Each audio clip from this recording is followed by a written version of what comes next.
Hello everyone, welcome back to the channel. Happy Easter, Good Friday today. I'm going to be making a short video today about, what is the best way to develop your YouTube channel. I'm sure all of us have seen creators with 265,000 subscribers or 1 million subscribers or 3.2 million subscribers and these huge numbers. I suppose the average is 250k subscribers, but the question is are YouTubers paying for those subscribers? It's possible to pay YouTube to send traffic to your videos, to your channel, and you can select, are you looking for subscribers? Are you looking to promote a certain video, or are you looking for a bit of both? So that does go on. Admittedly, if you're like a top creator and you're traveling around the world to like big international cities, then it's natural to assume that you're going to get a lot more interest, a lot more visibility. The algorithm is going to favor your channel and you're going to get more views, more likes, more comments, more shares, everything else. However, for people starting out, I've been doing it for just over a year now, and some people might look at my channel and think 150 subscribers is a load of rubbish, but I don't quite agree, and I'm going to tell you why.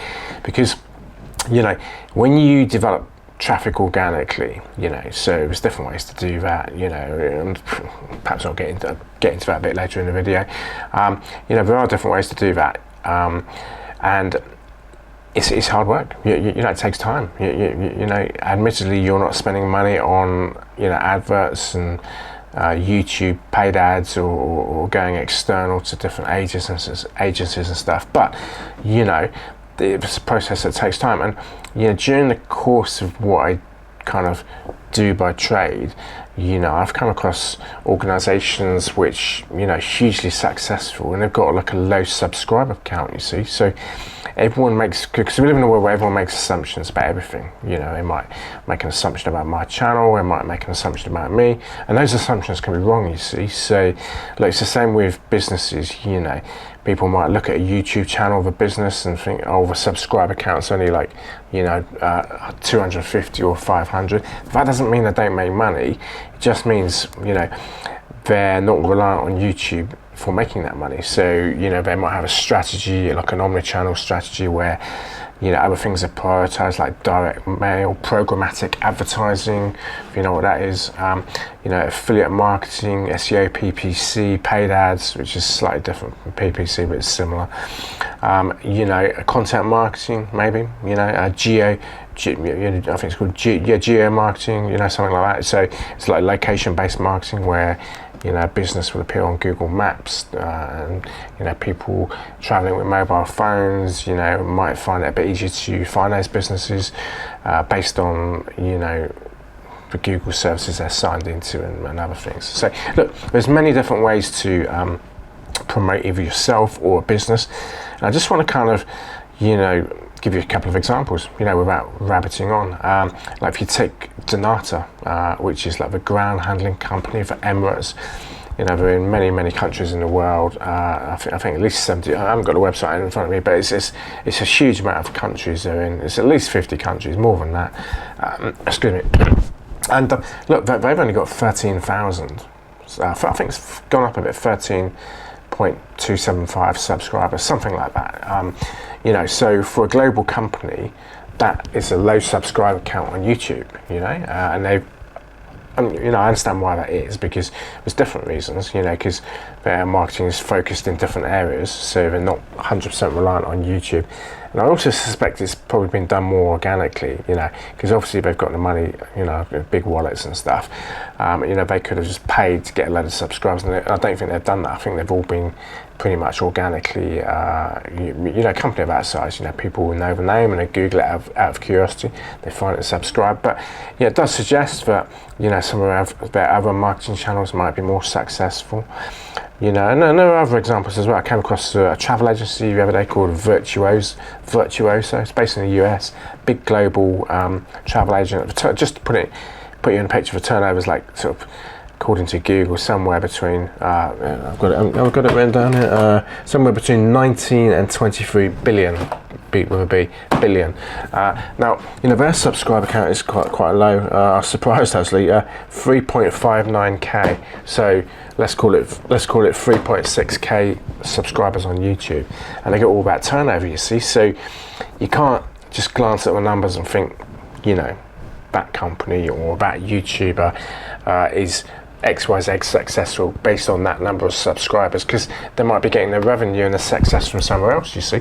So that's what I wanted to say. I think also, if you are starting out on YouTube, try and focus on building up the trust, because if you're just bashing out videos that don't really make sense, and the quality's not really there.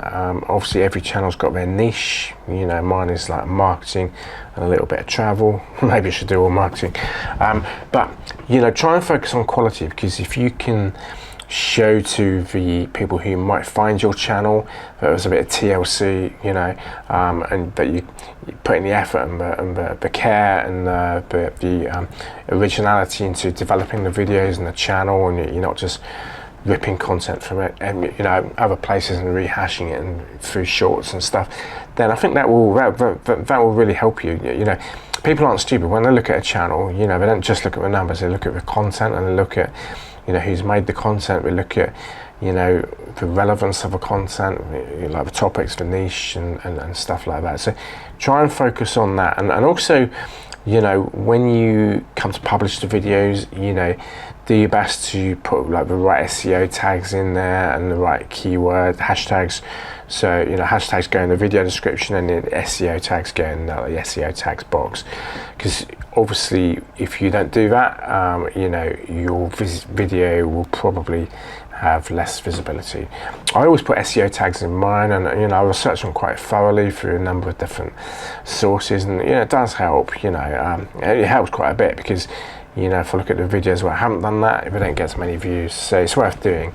At the end of the day, look, I've got some examples out in front of me. I'm not going to read through them all because I haven't got time, but basically, people who, whether it's a business or like a celebrity YouTuber, there's numerous examples. I'll probably put these in the description to save me rabbiting on, where people have had like 1 million subscribers or 900,000 subs. This is on YouTube, and they haven't been able to monetize it, or they haven't had the right strategy to monetize it. And there's other examples where people have had like a huge following on YouTube, and they've been hit by some kind of corruption scandal or false allegations or whatever, and then they've had to withdraw from the platform. So this basically says that you can't, rely on YouTube as being like a kind of cash cow that's going to generate you income. Everybody's on it for different reasons. I'm on it, I'll tell you why I'm on it. I'm on it because I work in the kind of digital marketing sector. A lot of the companies that I do the contract work with, they all ask for like videography, video editing, in some cases, if it's like a kind of marketing manager assignment, or marketing manager role, they want us to go out and film their product, their services, events and stuff like that. And also, because with AI and all the changes that are going on in the industry, about 1.5 years ago, I made a decision to get into I've had the account open for a while, but I made a decision to get into it a bit more seriously, because although the numbers are quite small at the moment, well, at least the people who have subscribed subscribe because they like the content, rather than me paying YouTube to just have anybody subscribe, left, right and centre from India or wherever it might be, Pakistan or Australia or whatever. So this is why I do organic content. I want people to subscribe because they like the content, rather than just me paying some agency or YouTube to get subscribers or whatever. So look, to cut a long story short, if you put all your eggs in one basket, and in the same way that everyone thinks about money, it's with YouTube, everyone thinks about subscribers, but focus on the quality, because if you're just focusing on numbers, things can go wrong. A multitude of things can go wrong. You might not be able to monetize it. And if you got all your eggs in that basket and you're not making money, what's the point, if that makes sense? For me, it's like I'll stop short of saying it's a hobby, although I do enjoy it a bit, but I'll explain why I do it. I do it because I work in that sector, and a lot of clients and stuff ask for that type of expertise, and I need to know what I'm talking about. obviously I've been working in the sector for well over 10 years, but you know, the YouTube element I've been doing for a bit more seriously full-time. Well, when I say full-time, I've been putting a lot more effort into it the last year and a half. But you know, just kind of take a step back, reevaluate, you know, whatever channels, whatever solutions might be available to you or might help your cause. You might be an individual, you might be a charity, you might be looking for a bit of self-promotion, you might be a business, an organisation, you could be anything. But just realise that, you know, whilst YouTube is great and people do value interactive content, and it's global because it's, you know, Google, YouTube, you know, ultimately don't have all your eggs in one basket, okay?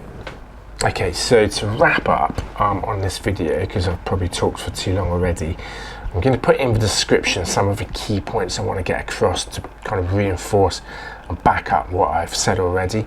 Just, you know, just remember what I said, and I'm not saying this in a kind of aggressive way, but just focus on quality, focus on getting things right rather than just the numbers.